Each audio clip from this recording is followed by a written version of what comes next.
আল্লাহ রাব্বুল আলামিন বলেন ওয়া আনিস্তাগফিরু রাব্বাকুম সুম্মা তুবু ইলাইহি মাত্তিউকুম মাতাআন হাসানান ইলা আজালিন মুসাম্মা। আল্লাহ রাব্বুল আলামিন বলেন এ আমার মায়ের বান্দা বান্দিরা শুন,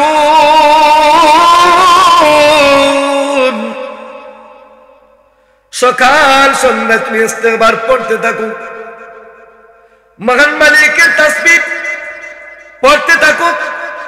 আল্লাহ রাব্বুল আলামিন সূরা তাহার মধ্যে বলেন ফাসবির আলা মা ইয়াকুলুন ফাসাব্বিহ বিহামদি ক্বাবলা তুলুইশ শামসি ওয়া ক্বাবলা গুরুবিহা ওয়া মিন আনাইল লাইলি ওয়া আতরাফান নাহার লাআল্লাকা তারদা। আল্লাহ বলেন বান্দারে সর্ব অবস্থায় ইস্তেগফার জারি রাখ, 5 ওয়াক্ত নামাজের পরে তাসবিহাতের গুণে ভিতর দিয়ে ইস্তেগফার পড়তে থাকো। এবার আপনি আমি যেন আল্লাহকে বললাম আল্লাহ ইস্তেগফার তো পড়বো ঠিকই, ইস্তেগফার পড়লাম, এবার ইস্তেগফার পড়ার পরে আমাদের লাভ কি হবে? আল্লাহ বলেন বান্দারে সকাল সন্ধ্যা 5 টাইম যখন বান্দা আমি মালিকের কাছে তোমার ইস্তেগফারটা চালায়া দিছো, আমি মালিকের কাছে বান্দা যখন তুমি চাইবে, চাইতে দেরি হবে, আমি আল্লাহ তুমি যা চাইবে তা দিতে এক মুহূর্ত দেরি করব না। আল্লাহ বলেন রে উম্মতের মুসলমানের শুনো, লাআল্লাকা তারদা, বান্দা বান্দি যখন ইস্তেগফার বাড়াইয়া দিয়া আল্লাহকে যেন বলতেছে আল্লাহ আমি ইস্তেগফার করলাম, আমার ঘরে খাবার নাই। আল্লাহ বলেন বান্দারে ইস্তেগফার যদি সঠিকভাবে করতে পারো, খালিস নিয়তে করো, আমি আল্লাহ তোমার ঘরে রিজকের ব্যবস্থা করে দিব। রে বান্দা দুনিয়াতে সম্মান পাওয়ার জন্য পাগল পারা হয়ে আছো,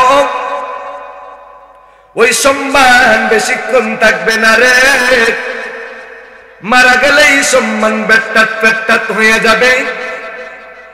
যদি আসল সম্মান যদি পেতে চাও তুমি ইস্তেগফার বাড়াইয়া দাও, আমি আল্লাহ ইস্তেগফারের বরকতে তোমাকে দুনিয়াতেও সম্মানী বানাইয়া দিব, পরপারে যাওয়ার পরে আমার তৈরি জান্নাতের মেহমান বানাইয়া সম্মানী বানাইয়া দিব। রে আমার মুসলমানেরা আল্লাহ রাব্বুল আলামিন বলেন ওয়া আনিস্তাগফিরু রাব্বাকুম সুম্মা তুবু ইলাইহি মাত্তিউকুম মাতাআন হাসানান ইলা আজালিন মুসাম্মা। এখন যেন আপনি আমি বললাম, আপনারা যেন আমাকে বলতেছেন ও হুজুর আমার তো রোগ ভালো হয় না, আমি কি করব? আমি আপনাকে ঔষধ দিতেছি, আমার মন গড়া নয় রে, আমার মালিকের গোটা 30 পারা কুরআনুল কারীম থেকে ঔষধ দিয়ে যাইতেছি। ওই ঔষধটা যে বান্দা বান্দি ব্যবহার করবে, আমার মালিক সত্য আল্লাহ কয়জন? আল্লাহ কয়জন? আরে ঘুরে বলতে হবে আল্লাহ কয়জন? আমার মালিকের কুরআন কয়টা? এ কথা বলো না রে, কয়টা?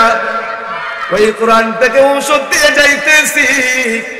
অসুস্থ হয়ে গেছো, ঔষধে কাজ করতেছে না, ঘরের মধ্যে বইসা বইসা গীবত না কইরা, মিথ্যা কথা না বইলা, অনর্থক কথা না বইলা তাসবিহ হাতে নাও, ইস্তেগফার বাড়াইয়া দাও।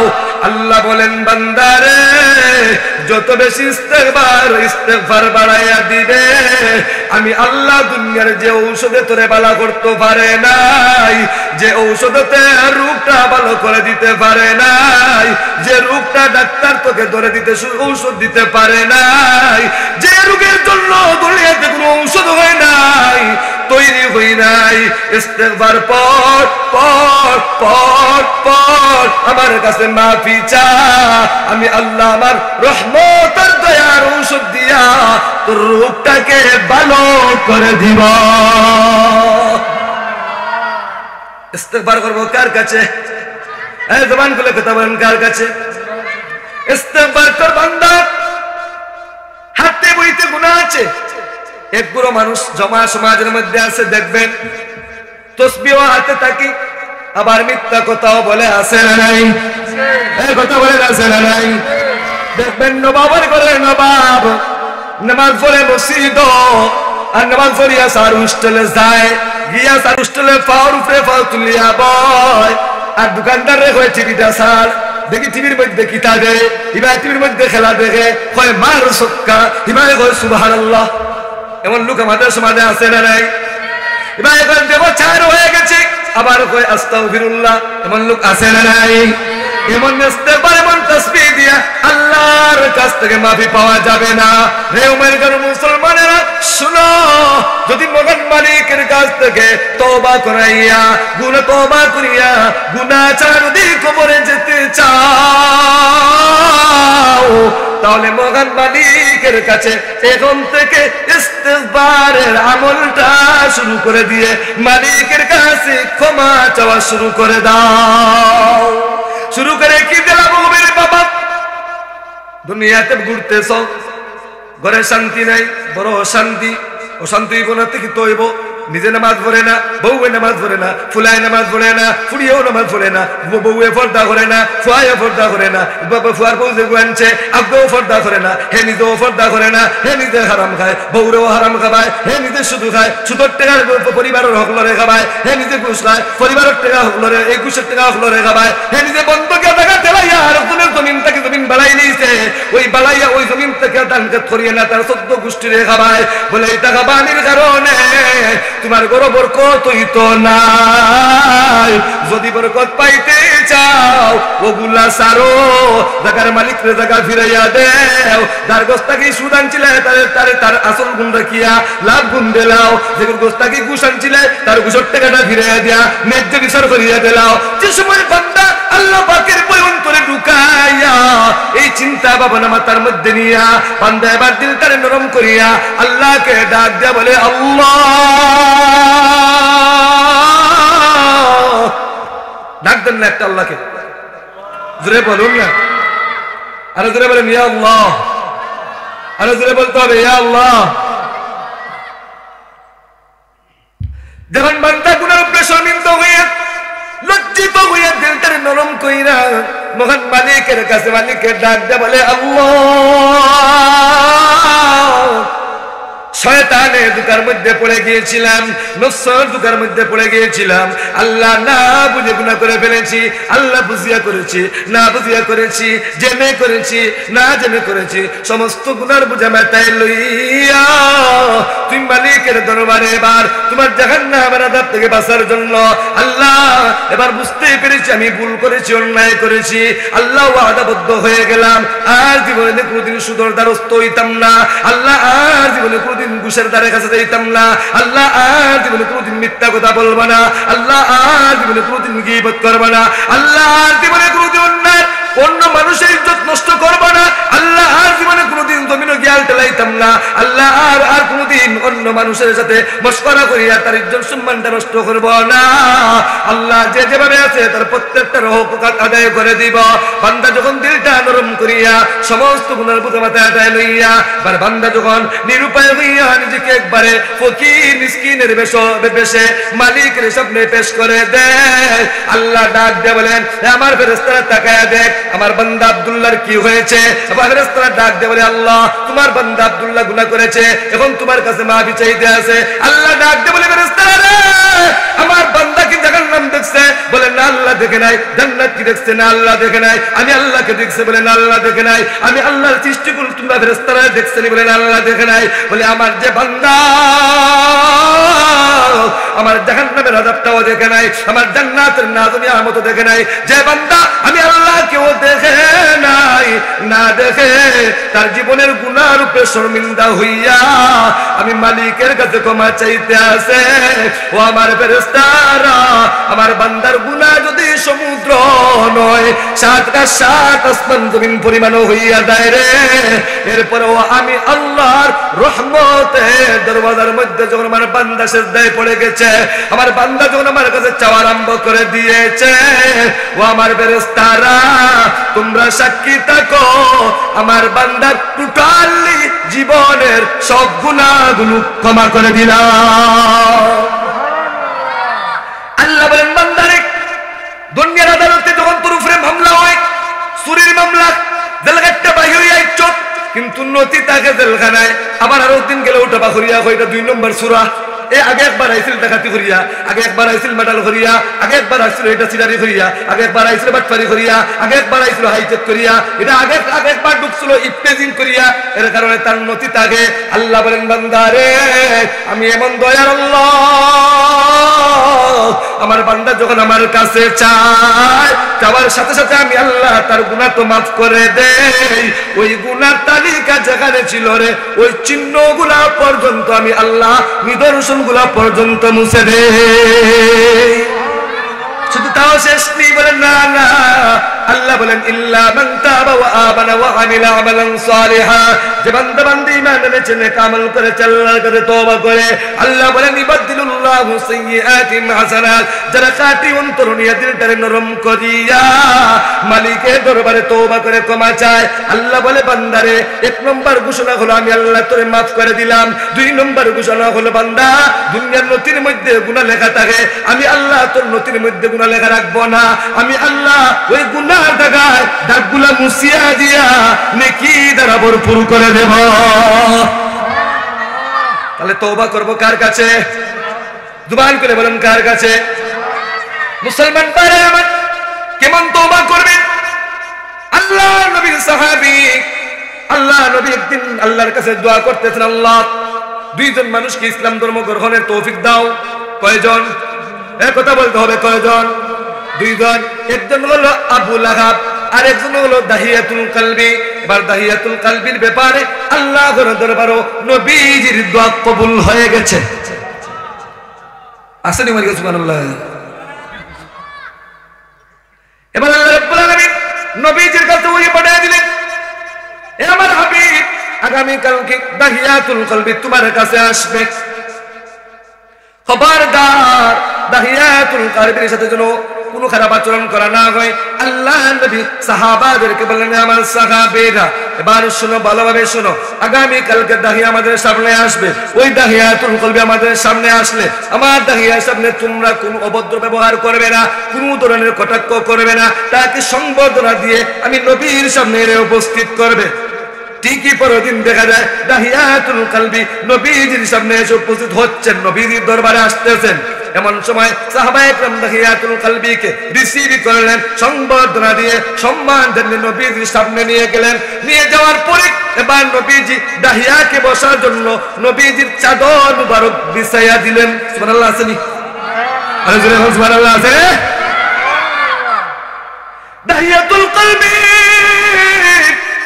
এখন ইসলাম ধর্ম গ্রহণ করে নাই, কিন্তু দয়ার নবীর চাদরের উপরে বসে না রে, দয়ার নবীর শালের উপরে বসে না, না বসে নবীর চাদরটা উঠাইয়া চুমুকে কে আর চক্ষুর পানি ছেড়ে দিয়ে বলে, ওগো আল্লাহর হাবিব,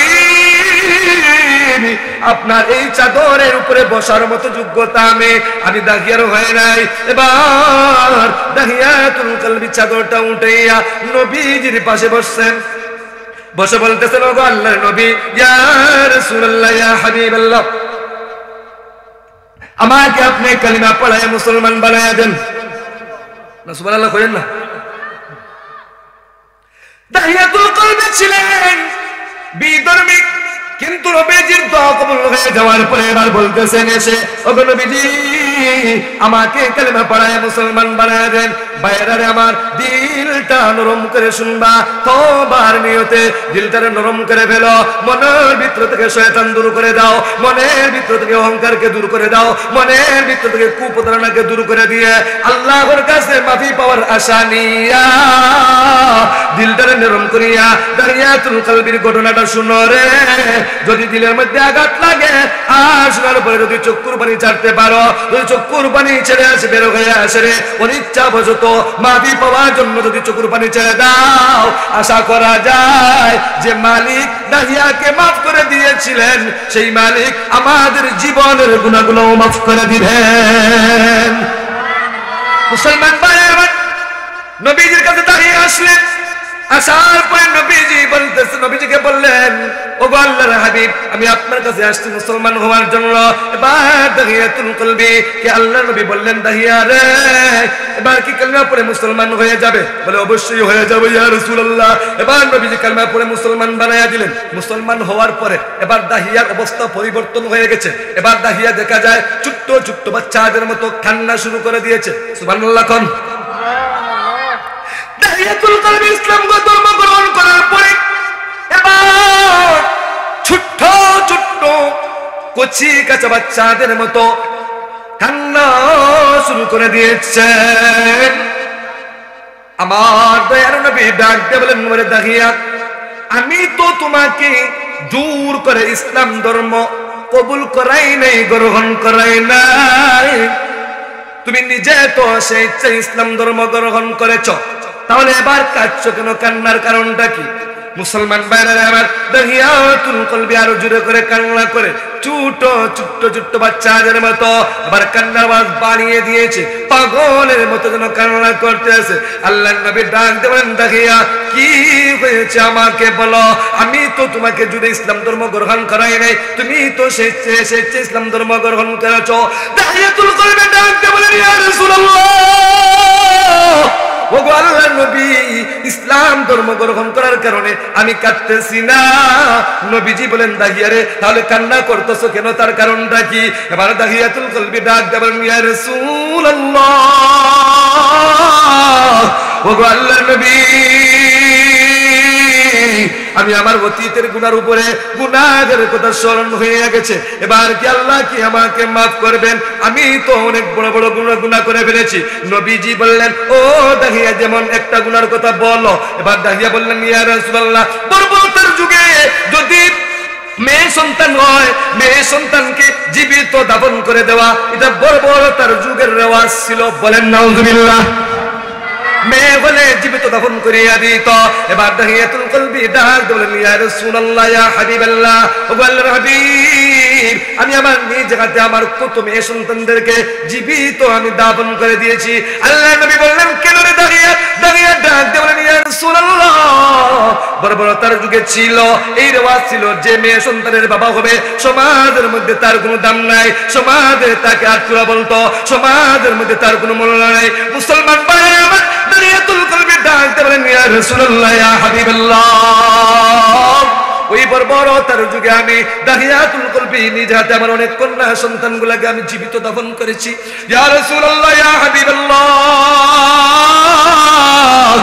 ওগো আল্লাহর নবীজি ওই কিছুদিন আগের ঘটনা, কিছুদিন আগের কথা, আমি সফরে যাওয়ার আগে আমার স্ত্রীটা গর্ভবতী ছিল, আমার স্ত্রীর পেটের মধ্যে সন্তান ছিল।